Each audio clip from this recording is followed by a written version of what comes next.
Physiologic changes. So let's talk about the physiologic changes. So physiologic changes. When you say physiologic changes, okay, of pregnancy. So physiologic changes of pregnancy. From the word itself, physiologic, these are changes into the normal physiologic process of our body system in relation to pregnancy. Of course, since during pregnancy, the most involved system is the reproductive system. So we will now be discussing first the reproductive system. Start tayo with letter A, reproductive system.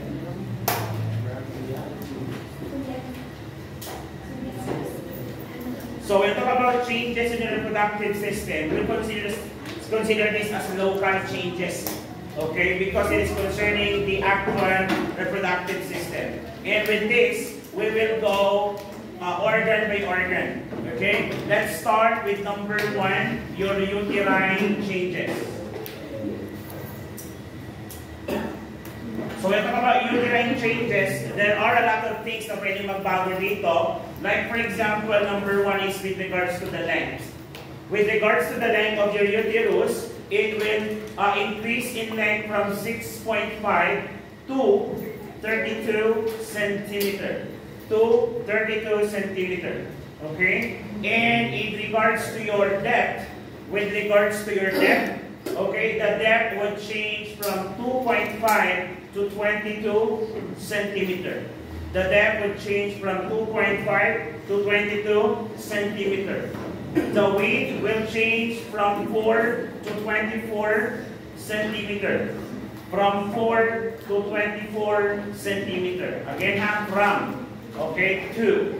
And the weight of the uterus would go up from 50 to 1,000 grams.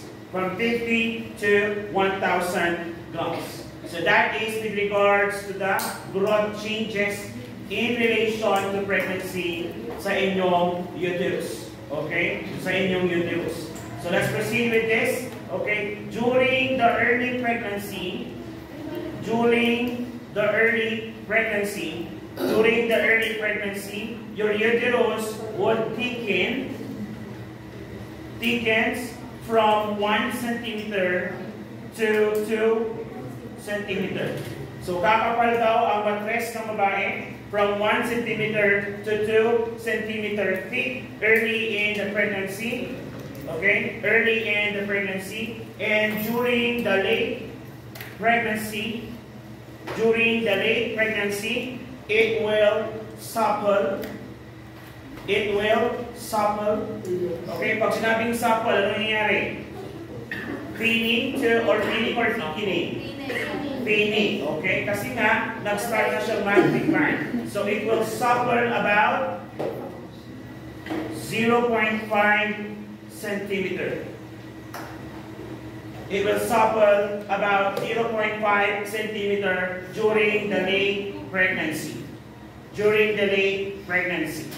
In terms of the volume of your uterus, it can accommodate, okay, how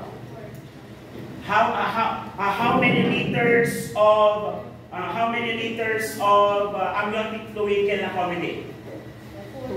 So amniotic fluid, it can accommodate up to 4,000 ml.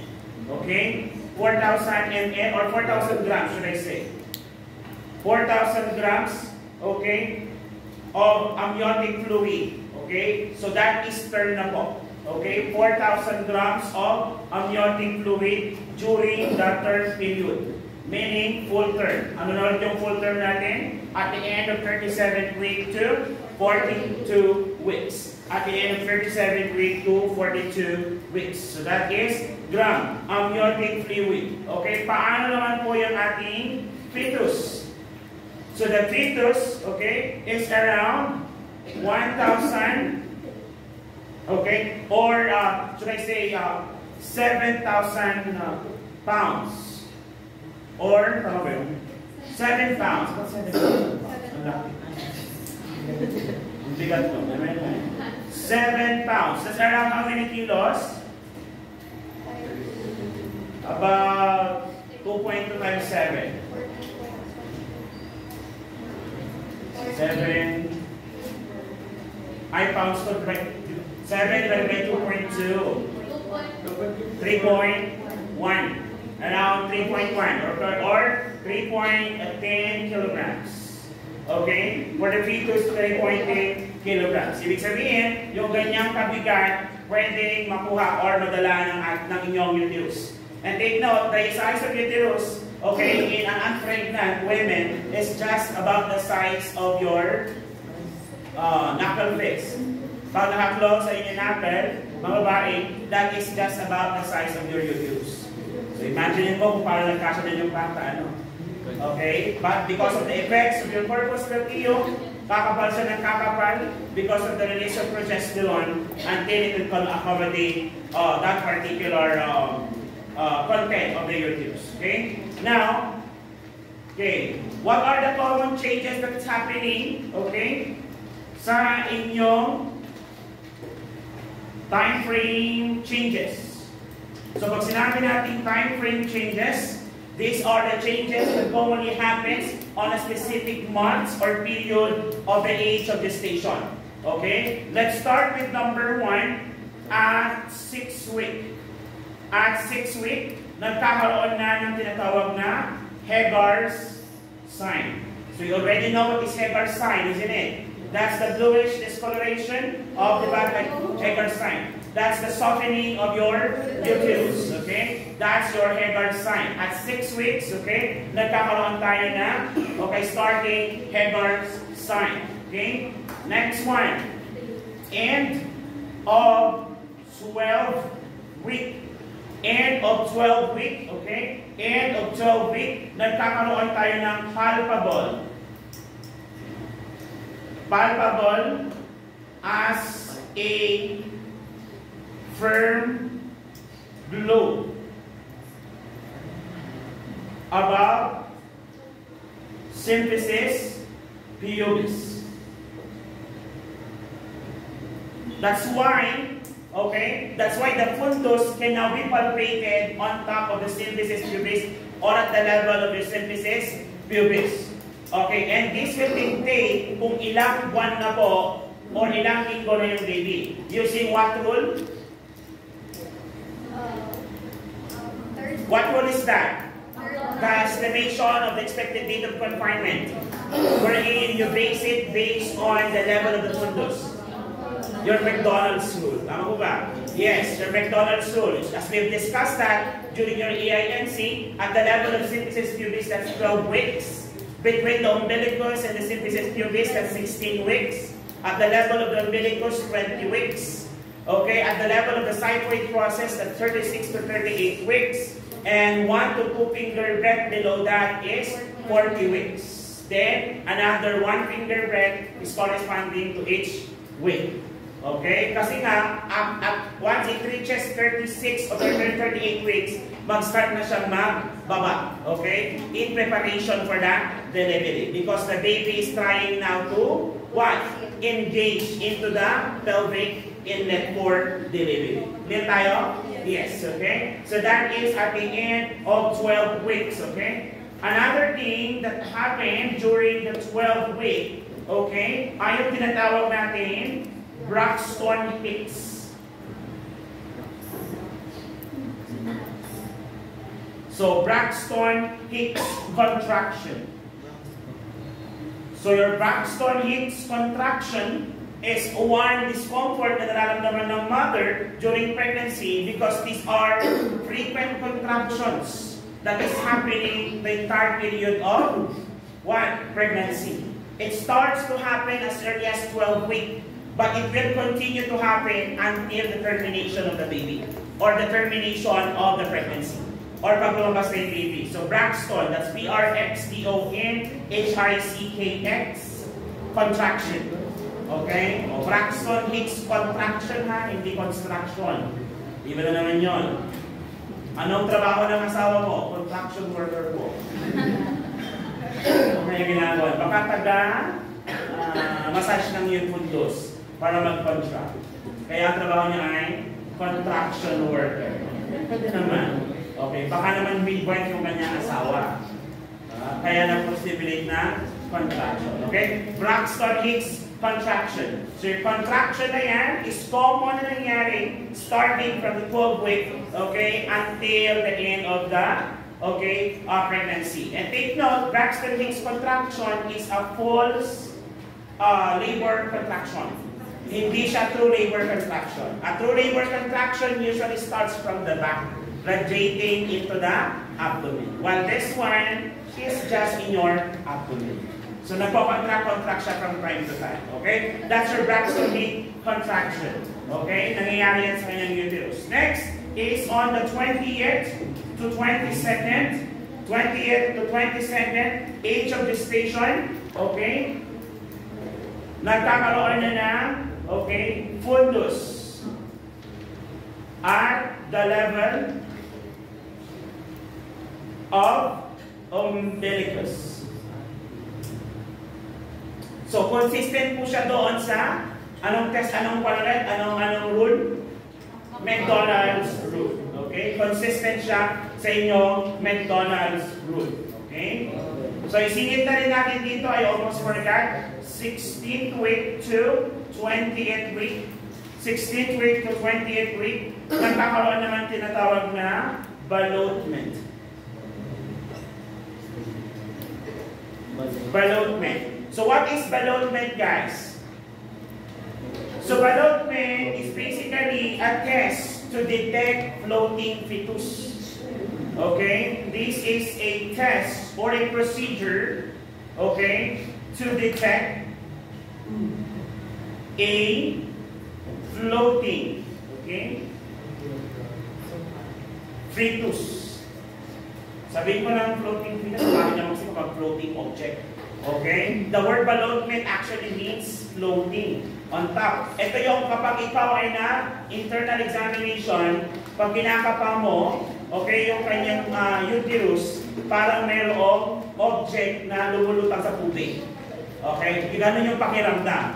For example, yung balon na may tubig, lagyan mo ng something object sa loob. Tapos ipalpate mo yon, anong nangyari sa object? Pag lumulutang sa tubig, gagalaw. Okay, yun ang ibig sabihin ng ballotment. Okay, so the object would actually float or moves whenever you palpate it, as if something is inside the water. Kapag hinawakan mo, gumagalaw din siya. That is what we call a short ballotment. And commonly, we can do that at the age of 16 to 20th week of pregnancy. Are we clear? Yes, okay. Next, 36th week. Ano naman ang nangyayari during the 36th week? As I've mentioned earlier, your fundus would now start to reach the xiphoid process. Okay? Xiphoid process. And during this time, since the uterus is starting to go up, it would start to affect now the respiratory pattern of the pregnant women. Okay? It causes now breathing difficulty. Causes breathing difficulty. Bakit ulit nagkakaroon ng breathing difficulty? Because the xiphoid process, andyan sa ating si diaphragm, tama? Yes, the uterus will start now to compress the diaphragm. Okay? Making it the space limited for expansion. Kaya nagkakaroon sila ng breathing difficulty. Are we clear? Okay? And another one is 2 weeks prior term. 2 weeks prior term. Ibig sabihin, that's around how many weeks? 36 to 37 weeks. Okay, basta bago 38 weeks yung ating baby. Anong mangyayari kay fetus? Okay? Fetal head settles into the pelvis. Specifically into your pelvic inlet. Tama po ba? In preparation for birth or delivery. So doon mo na siya i-station. Kung siya ay 0 station, negative 1, negative 2, negative 3. Andun na siya sa station na yun. And you can now already confirm and perform your Leopold's maneuver para malaman mo kung yung baby ba is engaged na or hindi pa. Anong Leopold's maneuver yung ating ginagamit to confirm if the baby or the fetus is already engaged? Leopold's 1, 2, or 3? 3. Your Pollix. Tama ba? That is your second fundal grip. Tama ba? Yes, kasi ang first is your fundal grip, then lateral grip, the Pollix, so the second fundal grip, and the first pelvic grip naman. Yung ating Leopold's 4. When you position yourself on the head part of the mother and try to push, okay, identifying if it's a fetal brow or a fetal sheath. Still remember? Yes, okay. That is your, okay, reproductive changes in your uterine wall. Are we clear? Any question? None, okay? Let's go now with number 2. Okay? Still a part of the reproductive organ, nagkakaroon tayo na, kayo pala, na amenorrhea. So you know already what is amenorrhea, tama? Amenorrhea is the absence of amenorrhea. Sabi mo ba? Absence of menstruation. Absence of menstruation.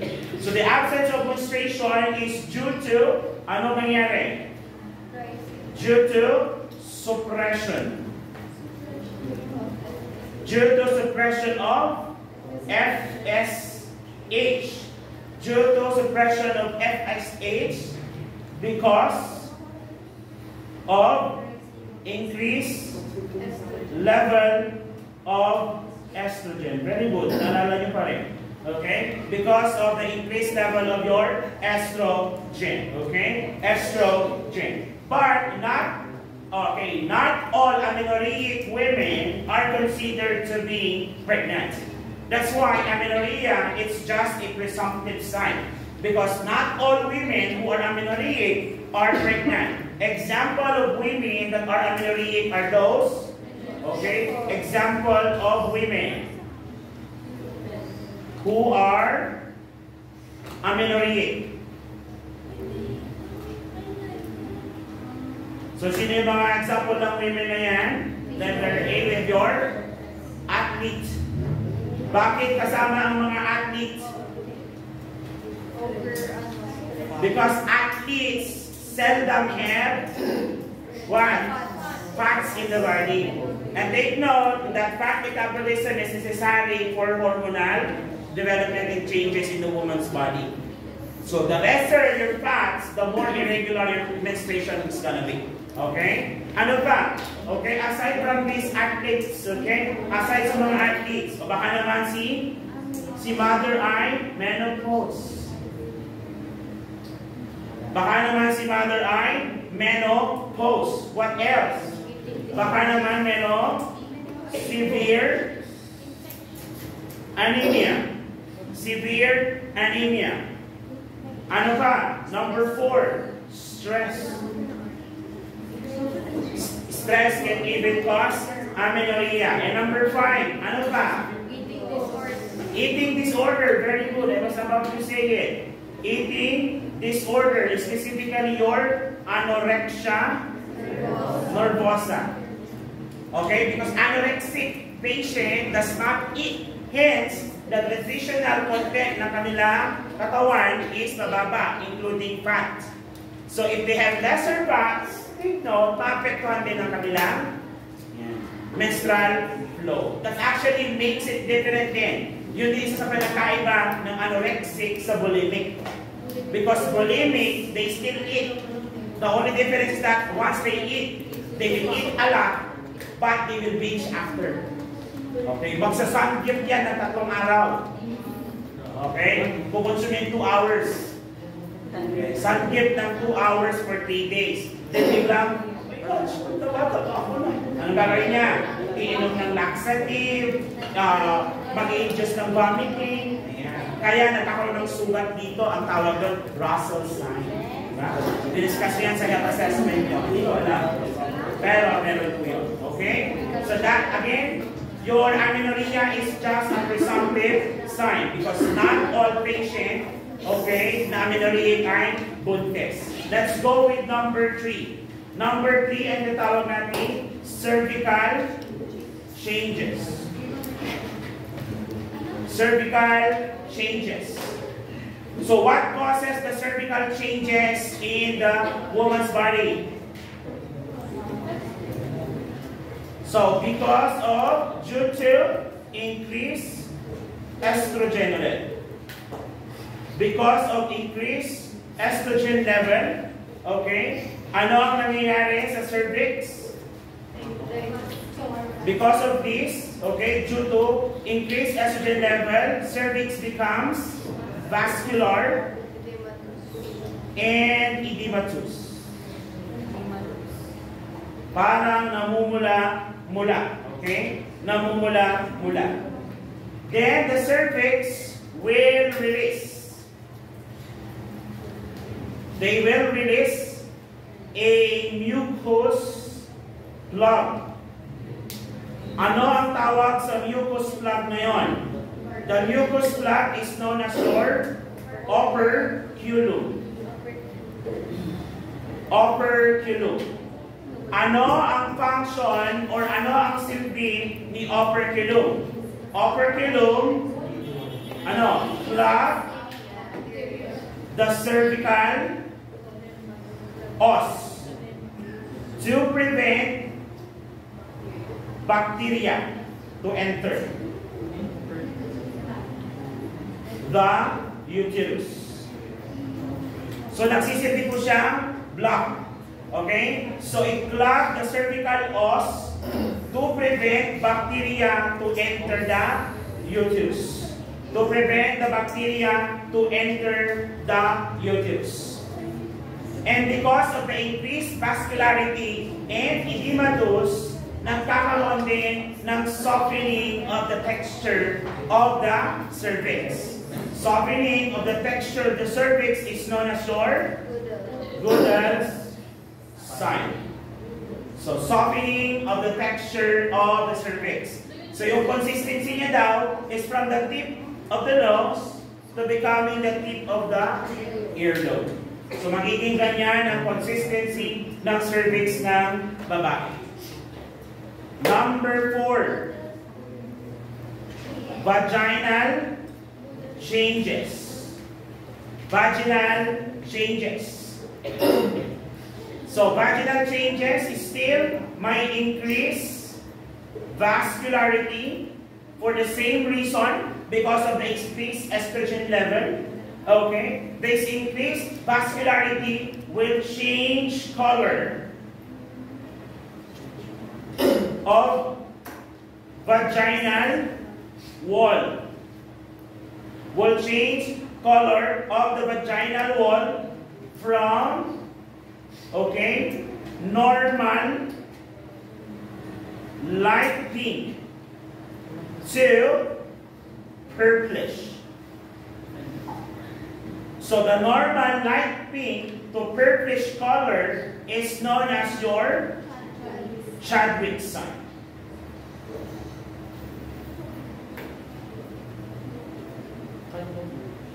So Chadwick's sign, okay, from a normal light pink to a deep purple or violet color, okay, we will call that as your Chadwick's sign, okay, Chadwick's sign. How about the vaginal pH? Increase, decrease? Tataas po ba ang vaginal pH ng babae? Yes or no? Tataas o baba? Bababa. So there is decrease pH. There is decrease pH. So pag sinabi natin decrease pH, that is from 7.4 to 5. Tama po ba? So meaning, ang vagina will become more alkalinic, acidic? Acidic. Vagina lang yan ha, hindi yung inside the uterus. Because if the uterine lining is acidic by nature, kamusta naman yung fetus? So what is the rationale? While the vagina is increasing in acidity, this is to protect the fetus by killing the microorganisms trying to enter the vagina habang nasa vagina pa lang sila. Hindi niya napaabutin sa uterus. Kung sakali man makalagpas siya kay vagina, may nakaharang pa rin doon. Sino yon? Si mucus plug known as operculum. your operculum also has an antibacterial property. Para bago pa makapasok mismo sa uterus, it will already be killed sa inyong cervix. Clear?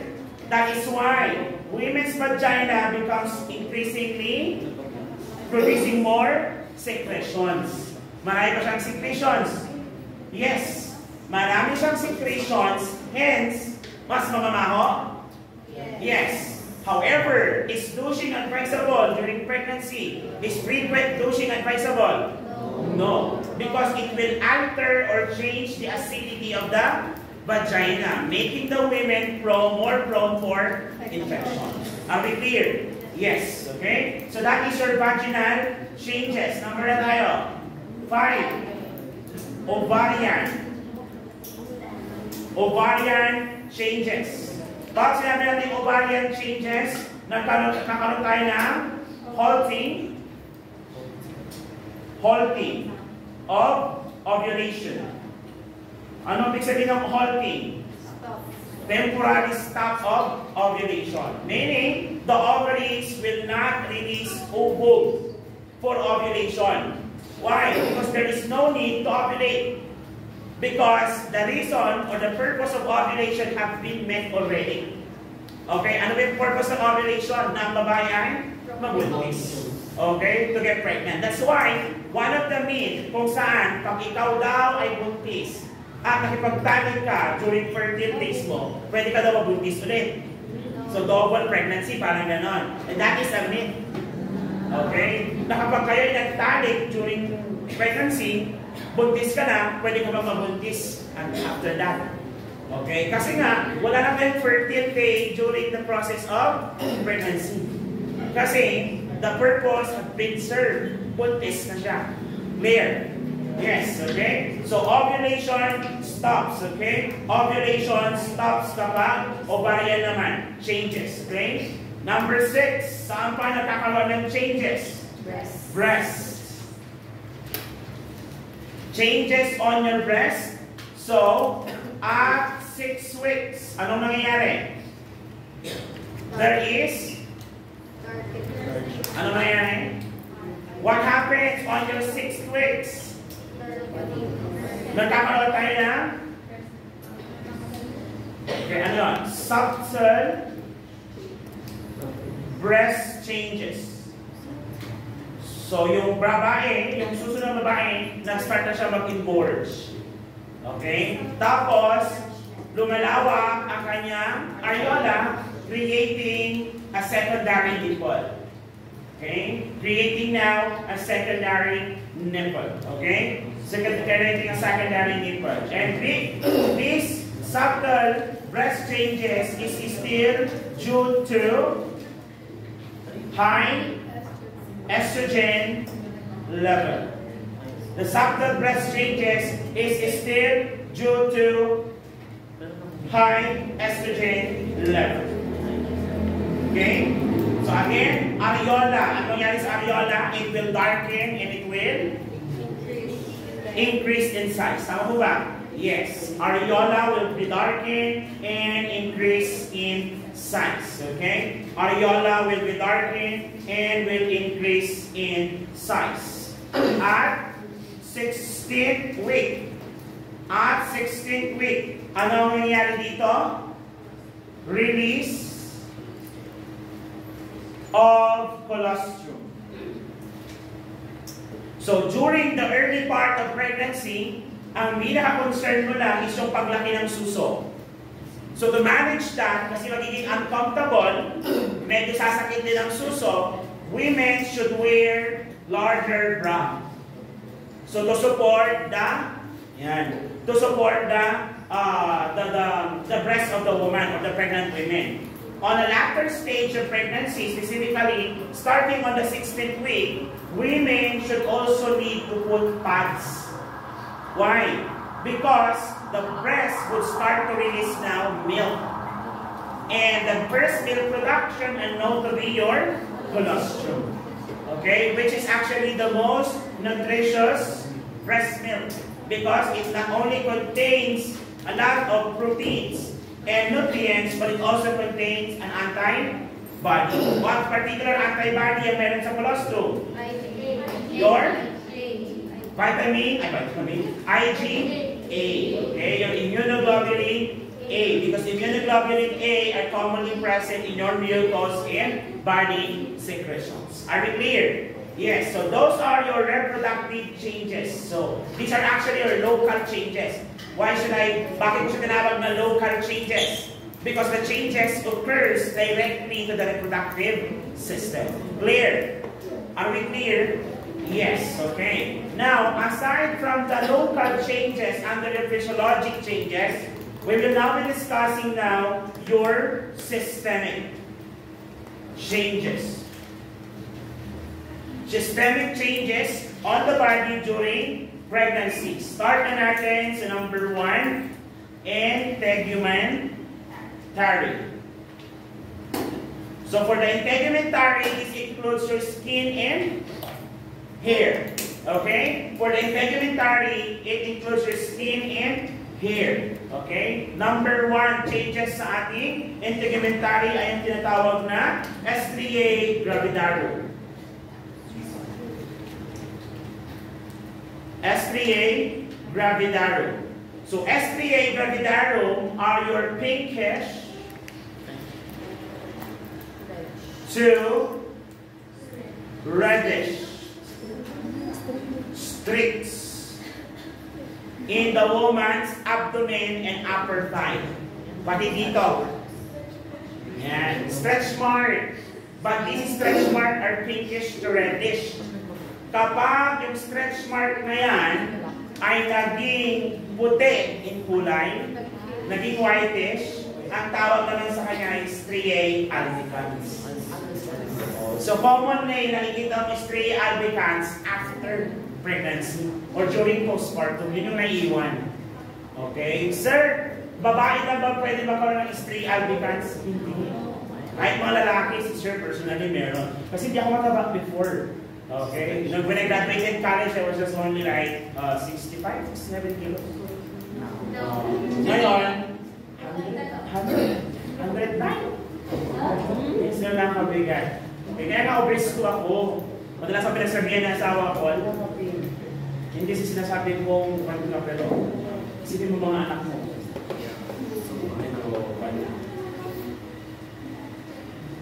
So yan. Again, pinkish to reddish naman yan. Okay? What is the reason for both the Stria gravidarum and Stria albicans?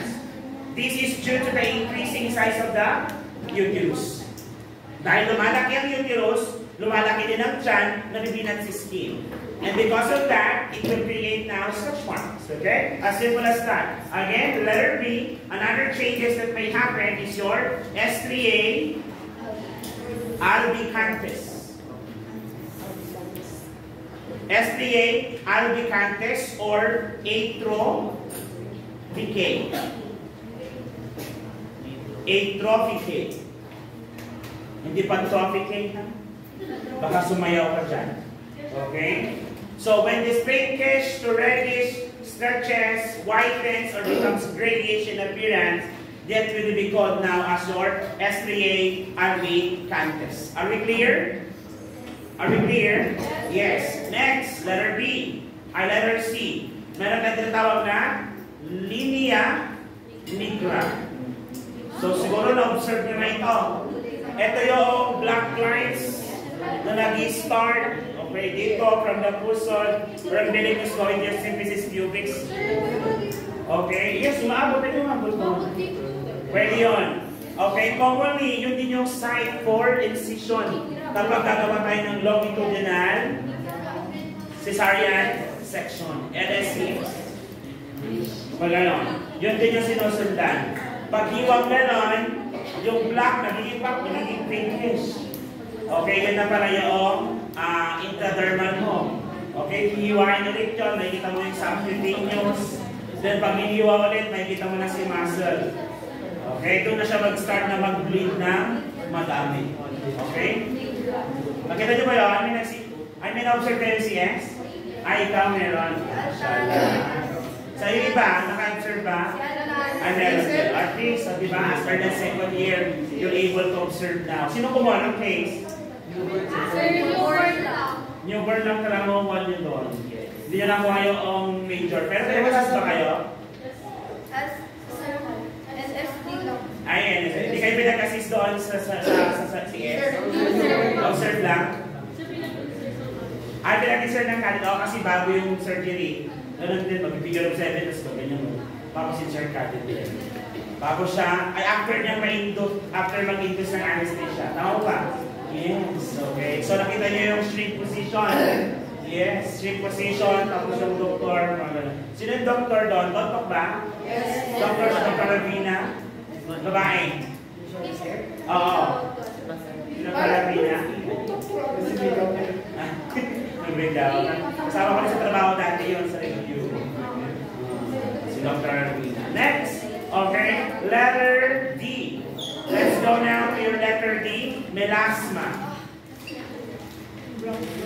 So ano naman ang melasma? So melasma is also known as fluasma. Melasma or your fluasma. So your melasma or fluasma are also known as the mast of pregnancy. Are you familiar with parang PECAS? Yung PECAS na talagang dito siya. So hindi siya reddish in appearance kasi pag reddish in appearance, pwede siya mapagkamalan as butterfly rash. Ang butterfly rash, common naman yan sa mga may sakit na systemic lupus erythematosus. Or in layman's, we call it lupus. Okay, yung kinamatay ng late President Ferdinand Marcos Sr. Ayan. Okay, pero sa mga babae, yung parang PECAS lang may itim, brownish to darkish skin pigmentation dito sa mukha nila. Okay, parang freckles. Okay, so, hindi naman siya, minsan hindi naman siya concentrated, pwede dito, hanggang dito. Abdomen in the face. Yes, it will start to decline. Hormonal changes din yun. Okay, hormonal changes din yun. Okay, so, tingnan si wife ko, wala namang ganun. Diba? So, that is your melasma or your qualasma. Okay? Melasma in your qualasma. Okay? Another one, letter E. Letter E is your vascular spider. Vascular spiders. Or yung tinatawag natin telangiectasis. Telangiectasis. Telangiectasis. So, telangiectasis, ito yung parang ugat, yung capillaries, na kapag may stretch, lalo mo sobrang puti, nakikita mo, na para siyang spider. Yes. Okay. Ang tawag doon, telangiectasis. And again, the presence of telangiectasis is due to increased estrogen level. Okay? Iba po yung kaya tinatawag pa kasi tayo familiar ba kayo dun sa yung Greek mythology, yung ahasabo? Yes. Yung Caput Medusae. So Caput Medusae is different from telangiectasis. Yung Caput Medusae talagang ugat na nag-bulge. Okay? Common ito sa may mga portal vein hypertension due to liver problem. Okay? Due to liver problem. Another one, letter F. Letter F, palmar erythema. Palmar erythema. Palmar erythema. So commonly, this is actually characterized by redness and itching. This is characterized by redness and itching. Sometimes, ang palmar erythema is commonly interpreted by pregnant women as allergic or allergic reactions without knowing na ito pala ay normal. So, gagamit gagamit sila ng mga sabon na kung ano-ano.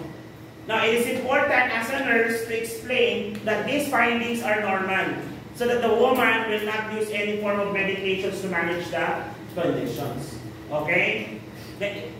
Assure them that the palmar erythema or the condition is just because of the hormonal changes na nangyayari. Still because of the increased estrogen level. Okay? Very important na explain natin sa mga mother yon kasi nga, okay, it will cause now what? confusion, it will now cause anxiety to the woman. That would also put distress sa growing fetus kapag si mother ay anxious. Okay? So that is under your integumentary system. Okay? Let us continue. Next, number 3 na ba tayo? 3. Ay, under systemic. Under systemic, number 2. Tama? Yes. Under systemic, number 2 tayo. Respiratory system. Respiratory changes. Okay? For the respiratory changes, common na nangyayari sa respiratory changes natin ay yung nasal congestion. Nasal congestion. O yung tinatawag natin stuffiness. Parang may nakabara sa ilong. Stuffiness. Stuffiness. Okay? Stuffiness, okay, nasal congestion, stuffiness in both the nasal cavity and in your nasopharynx and in your nasopharynx. Ano pa? Pwede silang mag-develop ng dyspnea or late pregnancy. Dyspnea on late pregnancy. So dyspnea on late pregnancy. Okay, na-explain natin kanina yan. Because of the increasing size of the uterus, it will now put pressure into the diaphragm, causing now decreased expansion space for the diaphragm. Okay, that is your respiratory changes. Number 3. Number 3, temperature. Ang temperature ng babae. Ano ang nangyayari sa temperature ng babae? Okay, divide natin. Early pregnancy. So during the early pregnancy, what happened to the body temperature? There is a slight increase. There is a slight increase in temperature during the early part of pregnancy because of increased progesterone. Due to corpus luteum. Due to corpus luteum. Kasi kailangan pa bang pumapal ng mattress? Yes. Kaya nga, mga babae during the first part of pregnancy, mabilis mainitan. Tama po ba? Yes. Okay? And on the 16th week of pregnancy, temperature starts to decrease to normal level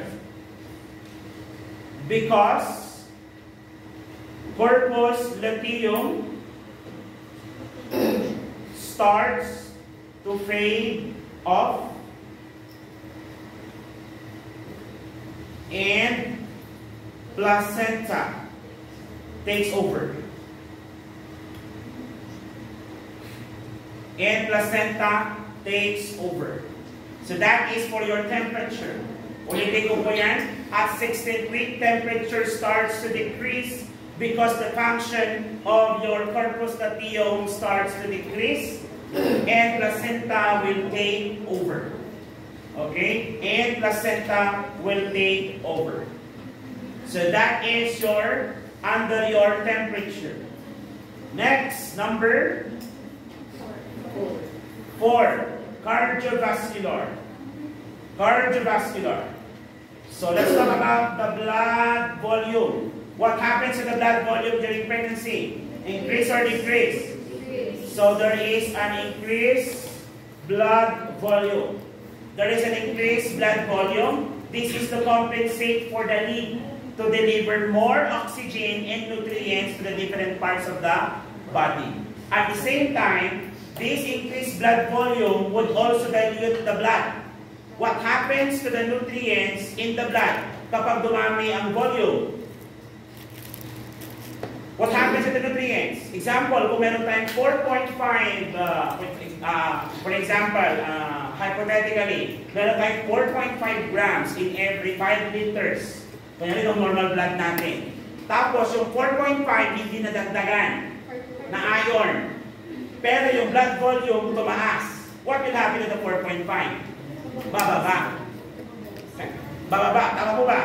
Okay, and that is the reason kung bakit prone ang babaeng buntis na mag-develop ng iron deficiency anemia. Because of the increasing blood volume. Are we clear? Okay, let me repeat that. Because of the increased blood volume, blood will become diluted and the level of iron starts to dilute as well, making a pregnant women prone to develop iron deficiency anemia. Hence, part of the nutritional program for pregnant women, we have to give iron supplementation with folic acid with a dosage of 60 mg per 400 microgram as early as the pregnancy is known. Kaya natin sila ng iron supplementation. Okay? Because of that rationale. Okay? Kasi na-dilute yung normal level ng blood volume. Okay? Ay, the normal level ng iron sa dugo. At the same time, the increasing blood volume is in preparation for possible blood loss. So, pag sinabi natin blood loss, NST can have a blood loss of up to 300 to 400 cc, okay, or ml. While your cesarean section naman can have a blood loss of as high as 800 to 1,000 cc or ml. So that's the reason that prior to that event occurred, the body is already trying to compensate by increasing its blood volume. Aside from the rationale that it requires to have an increased blood volume to deliver the needed oxygen and nutrients all throughout the body, considering also the amount of amniotic fluid that needs to be created during the entire course of pregnancy. Take note, nag-i-stop po ba ang production ng amniotic fluid? Yes or no? No. As we have discussed during your first reading, it will continuously produce. What particular part of the product of conception produces your amniotic fluid? Your amniotic membrane. Okay? Your amniotic membrane produces your amniotic fluid. Saan galing yung amniotic fluids na yon? Galing din yun sa plasma na nakuha doon sa dugo ni mother. Okay? That is why the body is trying to compensate to retain most of the fluids. Okay? Most of the fluids. So, ibig sabihin nun, sir, okay? Di ba kapag mag-is-ihi ng ihi si mother? Yes, meron urinary frequency. The question is, kung ihi siya ng ihi, ibig sabihin nauubusan tayo ng tubig kasi nilalabas. Yung ba ang dahilan? Madami bang tubig ang bladder? Kaya ihi ng ihi si mother? That's not the reason. The reason is because nagkaroon tayo ng decrease in the bladder space to expand. So kung dati nakakapag-expand siya for as high as 2 liters ng ihi, ngayon nasa 500 cc na lang. Kasi yung space for expansion, kinuha na ni uterus. So the reason kung bakit ihi siya ng ihi is hindi dahil masipag si hindi na maglabas. Kung hindi dahil madaling mapuno ang kanyang bladder. As a matter of fact, ang production ng ihi during buntis is mabagal. Why? Because the body will be needing more fluids, hence it needs to retain the water. Question, paano na-retain ang tubig sa katawan? What particular hormone is reabsorbed in the distal tubules? Anatomy and physiology. What particular hormone or what particular hormone produced by adrenal gland? Cortisol, malapit na. Yung taas niya. Oh, malapit na. Mineral o corticoids, yung cortisol. Okay, specific lang. Kasi pag sinabi yung cortisol, meron tayong mineralo, meron tayong glucocorticoids, then meron tayong androgenocorticoids. So pag sinabi yung cortisol, tatlo kasi yun. Pero dapat specific tayo. Anong cortisol yon? Specific yung mineralocorticoids, commonly known as aldosterone. So aldosterone will be reabsorbed in the loop of Henle. Pag na-reabsorb of what? Pag na-reabsorb ang aldosterone, it acts as like a sodium. Sodium attracts. So therefore, kung mataas ang asin sa dugo, it will reabsorb the water, hindi nga ilalabas. Clear? Because it needs to retain most of its fluid inside the body to compensate doon sa sudden changes na mangyayari because of your pregnancy. Are we clear? Yes. Okay, saan nangyayari ito? Sa distal tubule of your kidneys.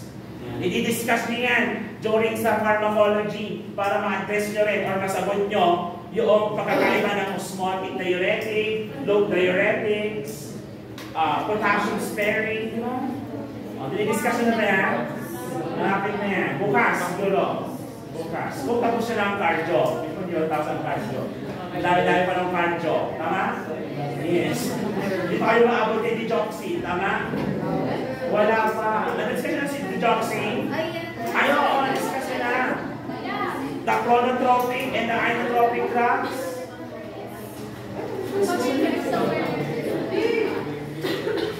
One yun, anti-hypertensive drugs yung mga yan, di ba?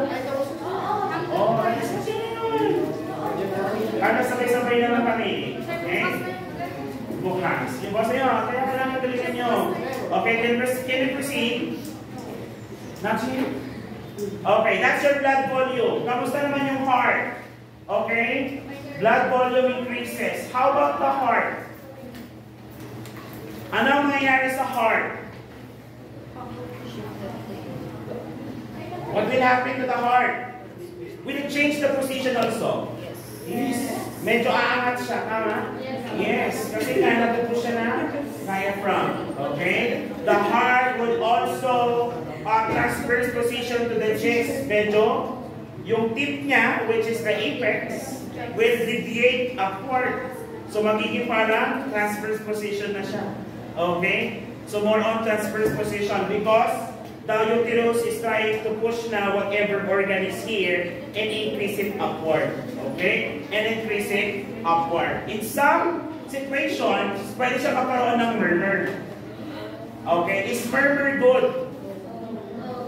Because murmur are your S3s, tama? When you say S3s, extra sounds of the heart. Eh dapat lab-dab-dab, di ba? Lab-badab. Lab-badab.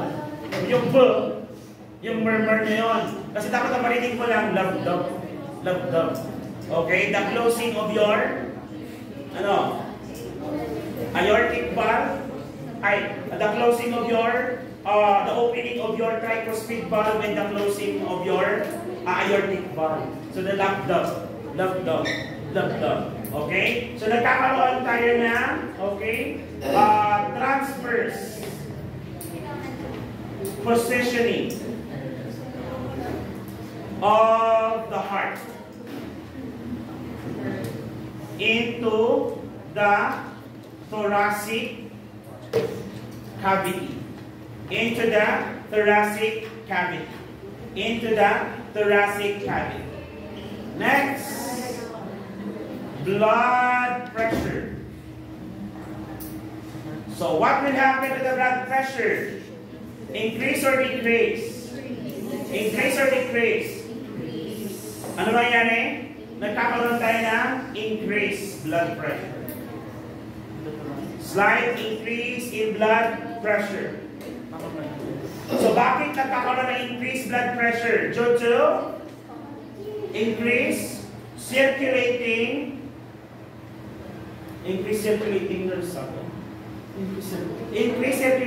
blood volume. So increased blood volume is equals to increased cardiac output. And increased cardiac output means increased peripheral pressure. Increased peripheral pressure leads into increased blood pressure. Diba? Yun yung epekto din, okay, kung bakit i-relate natin some fluids kapag meron tayong hypovolemia. Okay? Hypovolemia. Are we clear? Next, peripheral blood flow.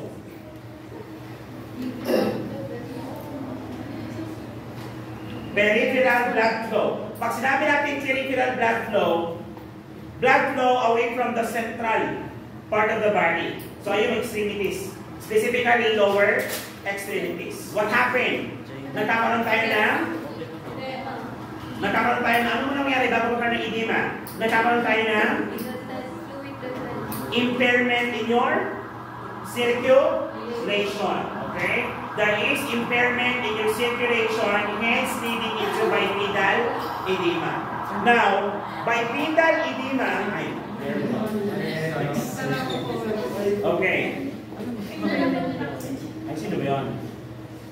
Okay. Peripheral blood flow, guys, okay? Ito yung nagkakaroon tayo ng what? Increased build-up of fluids in your peripheral veins. Specifically in your lower extremities. Ibig sabihin, ano ang nangyari sa ating venous flow? Increase or decrease? Increase or decrease? Increase or decrease? Decrease, kaya nga naiiwan, tama? So yung venous return, mababa, kaya naiiwan lang. Ngayon, normal po ito, especially on the last part of pregnancy. Okay? For as long as hindi siya accompanied by proteinuria and hypertension. Kasi kung meron siyang proteinuria and hypertension, that condition will be called as a pregnancy complication known to be your pregnancy-induced hypertension. Okay? So, edema. Lagay natin dyan na. Edema is normal in late pregnancy. Okay? For as long as no hypertension and proteinuria.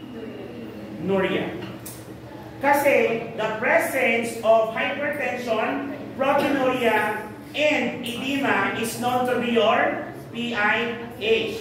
Okay? PIH. Ano PIH? Pregnancy-induced hypertension. What are the three classical signs?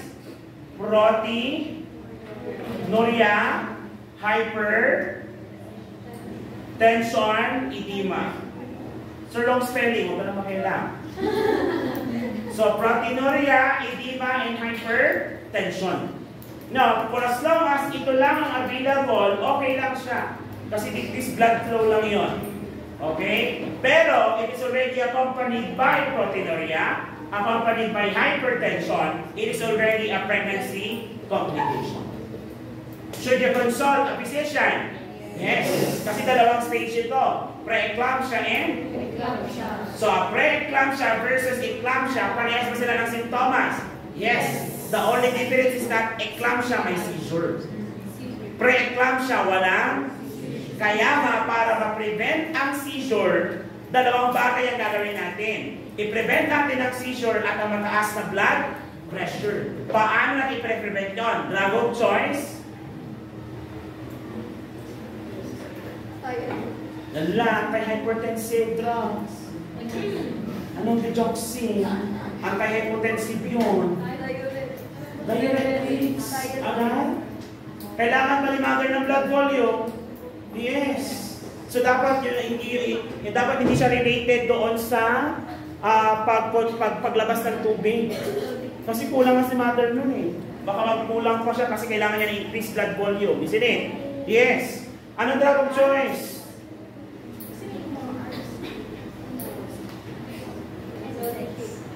NSAIDs. Anti-hypertensive drugs. Ito yung mga ARBs, sir. Di ba meron na tayo mga categories nyo? A2 receptor blockers. Ano ba? ACE inhibitors. Calcium channel blockers. Oh, ACE inhibitor to. Kasama ka mag-ano ng dipin, pero hindi siya pin. Start with H. Ha? Start with H. Drug of choice for PIH hypertension. Heparin. Ano yung last na, sir? Mga start. H. Hi. Hi, Dr. King. Ano? Malapit na. Hydra. Hydralin. Ano? Hydralazine. That is the drug of choice for PIH hypertension. Ano? Hydralin. Na-discuss yun. Di ba? Maybe. Na-discuss yun. Ay talaga. Hydralazine. Okay? Hydralazine is drug of choice. Ano naman yung drug of choice to prevent seizure? Specific anti-seizure drugs. Kasi ang dami niya. Okay? Anti-seizure ano tawag ito? Phenytoin. Pero hindi naman yun ang ibigay natin. Okay? Anti-seizure din ang midazolam, arpazolam, diazepam.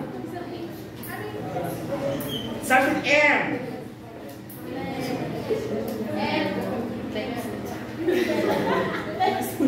Meron, isa siyang electrolytes. Electrolytes siya. Oh, ay, yes? Magnesium. Kaso in combination with S. Sulfate. Magnesium, sulfate. Magsul. Tawag natin. Pag nagbibigay ka ng drugs na ito, pwede kang mag-develop ng adverse reaction toxicity. Sige ba? So pwede siya mag-develop into toxicity to prevent yung toxicity. Ngayon, paano malalaman kung may toxicity na siya? Meron siya mga visual changes. Okay? At the same time, the absence of deep tendon reflexes. Pag na-assess mo na meron yon, i-prevent. Pag na-assess mo na meron yon, i-stop mo ang magnesium, magbigay ka ng antidote. What is the antidote? Calcium gluconate. Di ba? Anong karelate na kayo? Sa exam yan, saan narinig yan? Sa duty. Okay lang yan. At least na-advance kayo. At least naririnig yung discussion natin. Okay na tayo dyan. Peripheral blood flow. Clear tayo? Yes. Okay. Now, women who are pregnant are usually hypertensive. Tama? Yes. May slight increase in their blood pressure. However, can they also suffer from hypotension? Yes. Anong hypotension yon? Supine hypotension. Tama mo ba? So your supine hypotension syndrome is a condition that develops when a woman who are pregnant lies flat on bed. Paano siya nangyayari? The uterus compressed now the vena cava. Tama ba? That's why your supine hypotension syndrome is also known as your vena cava syndrome. Ulit tayo. To prevent that to happen, asan ba ang vena cava? Right or left? Right. Right or left? Right. Di ba kasi pag ganyan ang palabas ng puso? Pabalik. So inferior superior vena cava pasok sa right atrium. Kaya nga dapat nagpakwisa ako sa inyo ng cardiovascular system eh. Anatomy and physiology lang eh. O, papasok dyan. So kapag ikaw, na-flat ka, yung tubig, gravity will also flat and will compress the vena cava, causing now decrease in the circulating volume, then decreased pressure, hence hypotension during supine possession. Kaya sa tinawag na supine hypotension syndrome. To prevent that to happen, you have to deviate your uterus towards the left or towards the right? Towards the left. That's why the best position for women is left side lying. Clear? Yes. Do you have any questions so far? Apakadali, am I right? Yes? Anong no? Apakadali. Okay, take note that your supine hypotension can also lead into hypoxia. Okay, lalo sa baby. Kaya you have to prevent this to happen. Okay? Is that fetal? Is that fatal to the fetus? Yes. That's fatal to the fetus. Okay? Kapag mag-survive man siya, since may hypoxic na, namatay na ang brain cells, pwede siya ipanganak with neurologic conditions or disorders. Pwede? Cerebral? Pwede yun. Okay? So that is your supine hypotension. Are we clear? Yes. So, still have time. Bayad nyo ako until the last minute. Did you get it? Number 5. GIT. What is GIT? Gastrointestinal changes. So ano yung mga gastrointestinal changes? The presence of your nausea and vomiting. The presence of your nausea and vomiting. Do we call that also as your morning sickness? Yes. This is also known as your morning sickness. So question, basic lang. Consider class, fundamentals of nursing. O bakit? Basic lang to. Nausea and vomiting. Pag ako nagpa-vomit, what am I losing? Alkaline or acid? Acid. Alkaline or acid? Acid. Acid or alkaline? Ano ang nawawala? Acid alkaline. Acid because of the upper GIT, nandito si hydrochloric acid sa stomach. So when you lose acid, what will you develop? Vomiting yan. Respiratory or metabolic conditions? Metabolic conditions. What will be the acid-base balance? Alkalosis, acidosis. Alkalosis because nagkakaroon naman ng increased concentration of alkaline because I lost acid. So kabaliktaran naman yan pag nagtai ako. When I defecate, I lose alkaline because lower gastrointestinal is alkaline by nature. So when I defecate, I lose alkaline, therefore acidity increases. What will I develop? Metabolic or respiratory? Acidosis, alkalosis? Acidosis. Did you get that? Yes, delikado ba yung mga condition na yun? Yes, kailangan i-manage. So ano management natin? If I lose acid, then I should consume something that is acid ash diet. Ano yung mga acid ash diet natin according to your nutrition book? Cranberries. Of course, abroad yun. Pag Pilipinas, karamay. You know what karamay is? Ano? Hindi nyo naman karamay? Yung yellow na asin. Okay, ano ba? Yung asin, oranges. Ano ba? Dalagan. Yes, maliit. Yung parang maliliit na kalabasa ng kulay yellow. Tapos maasim. Yung parang yung nababad mo sa supang may asin. Tama? With a bit of sugar. Bakit kaya gano'n? Yung maasim na prutas, gusto mo sa din binababad sa maasim na suka. Tumatamis? Ano ba? Hindi ko rin alam. O sige, next. Sige na.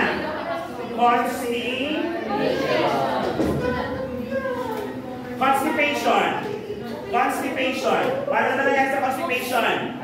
Because of the growing uterus, it causes compression ulit sa colon. And take note, what is the main function of your colon? What is the main function of your colon?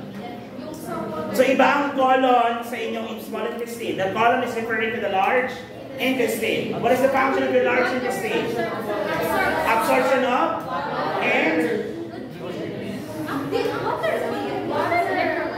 nutrients absorbed sa small intestine, specifically starting on your jejunum, di ba? Kasi sa duodenum, continuous digestion to, tama? Because mag-release tayo ng pancreatic enzyme and bile in the duodenum, papunta sa gate. Anong tawag sa gate? Loop of? Mali na naman. Sinakyan nyo naman. Sphincter of? Odi. Sphincter of Odi, yun yung pancreatic duct. Then meron tayong hepatic duct. Then common bile duct. Lalabas siya, yung parang sphincter, na parang puwet. Pag kailangan siya, bubuka.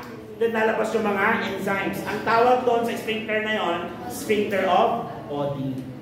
Okay? Nasa duodenum siya. Magko-continuously mix siya habang bumaba papunta kay jejunum. And jejunum will start the absorption most of the nutrients. Until it reaches the ileum, it starts to absorb most of the nutrients, then it goes to the colon, where the rest of the nutrients will be absorbed together with the fluids and electrolytes.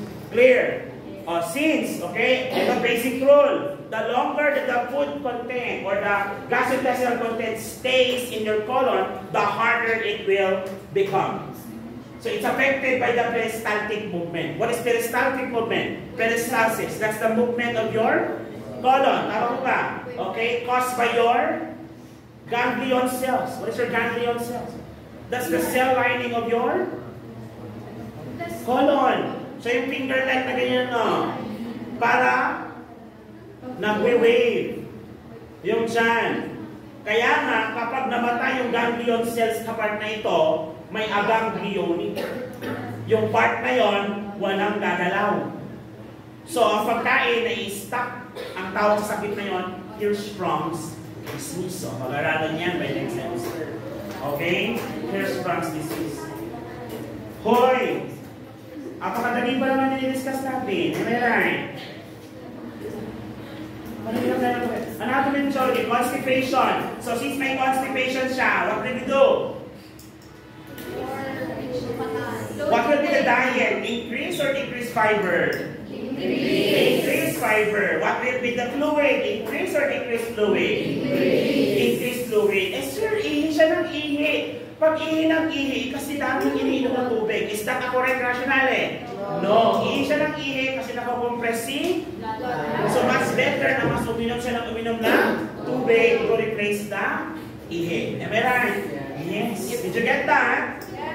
Ang totoo, nakukuha ko ba? Are you sure? Are you sure? I still have 13 minutes. Number 6.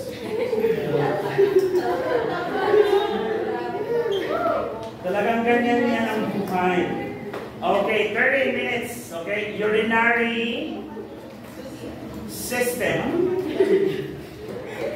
Urinary system.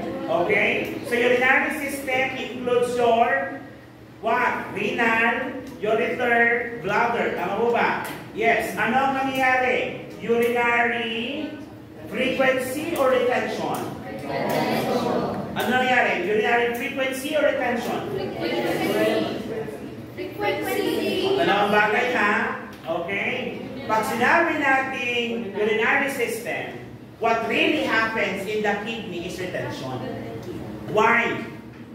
There is urinary retention. Why? Because the body needs fluids. That's why it tries to retain the fluids in the lobe of Henle.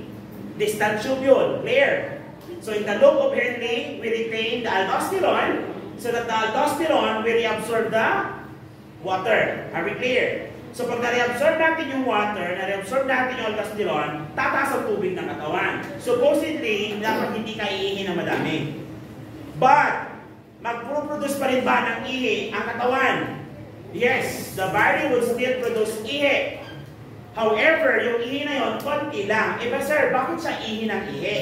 Kasi nga, yung space is small.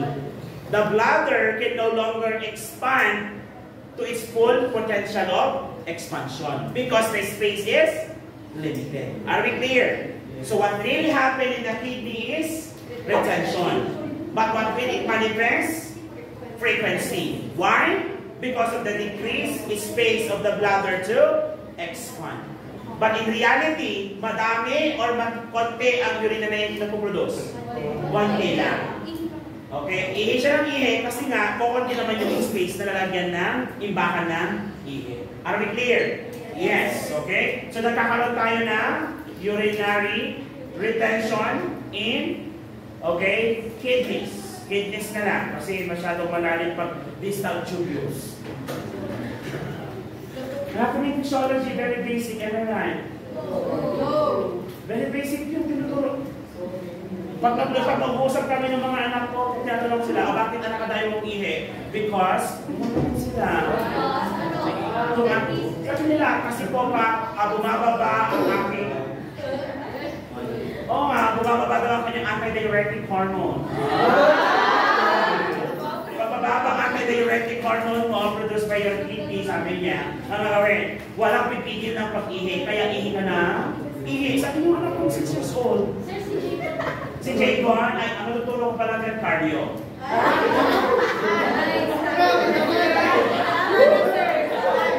Okay. So, what will happen? Anong effect na to? Since nagkaroon ng urinary tension, what will happen to the blood volume? Increase. So, yung dahilan kung bakit sa mataas ang blood volume. Okay? Blood volume. So, yung dahilan kung bakit nag-increase ang blood volume. Are we clear? Yes. Again, fluid retention ang mangyayari, ha? Fluid retention. Do you have any questions so far? Okay? Next na lang. Last. Last, ha? Sa next section ko na i-discuss along the rest. Sir, dapat hindi mo rin i-discuss. Ano? Hindi. Sanay na kayo. Yung quiz, basta quiz. Skeletal system.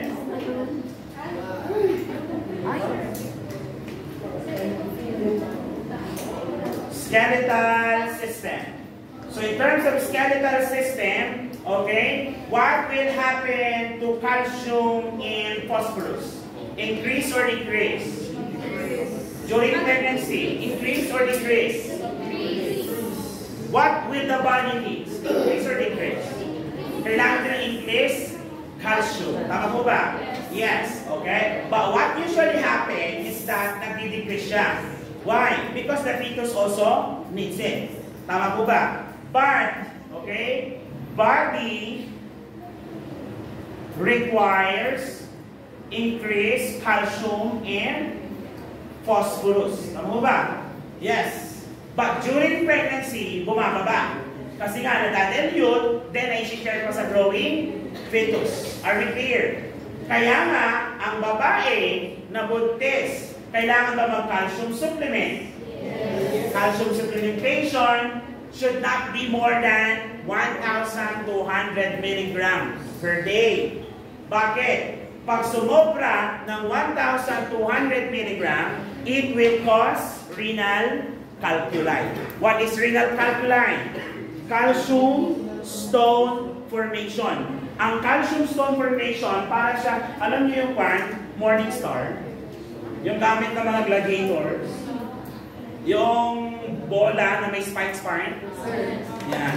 Ganon ang stones ng mga calciums, may spikes. So masakit siya.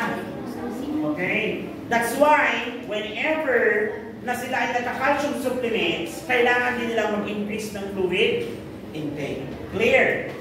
Yes. Ngayon, what if hindi sila nag-calcium supplement? What will happen to the level? Tulad na sabi ko, bababa.